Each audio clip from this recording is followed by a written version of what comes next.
ఈరోజు వీడియోలో లాడు ఎలా తయారు చేయాలో తెలుసుకుందాం. ముందు నేనైతే 2 కప్పులు శనగపిండి తీసుకున్నాను. కొంచెం కొంచెం వాటర్ వేసుకుంటూ దోసపిండిలా కలుపుకోవాలి. స్టవ్ పైన ఒక ప్యాన్ పెట్టుకొని 1 టేబుల్ స్పూన్ నెయ్యి వేసుకొని జీడిపప్పులు లైట్గా వేయించుకోవాలి. ఇంకో ప్యాన్ పెట్టుకొని డీప్ ఫ్రైకి సరిపడా ఆయిల్ వేసుకొని కన్నాలు ఉన్న గరిటెలో ఇలా పిండిని వేసుకోవాలి. అలా బూందీ మొత్తం ఫ్రై అయ్యాక తీసి ఒక పక్కన పెట్టుకోవాలి. వేరొక ప్యాన్లో 2 కప్పులు పిండికి 2 కప్పులు పంచదార వేసుకొని 1/2 కప్పు వాటర్ వేసుకోవాలి. 1/2 టేబుల్ స్పూన్ యాలకుల పొడి వేసుకొని తీగపాకం వచ్చేంత వరకు కలుపుకోవాలి. ముందుగా రెడీ చేసుకున్న బూందీ వేసుకొని బాగా కలుపుకోవాలి.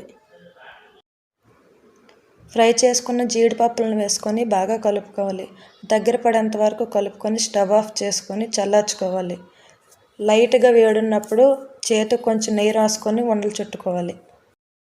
మనకెంతో ఇష్టమైన లడ్డు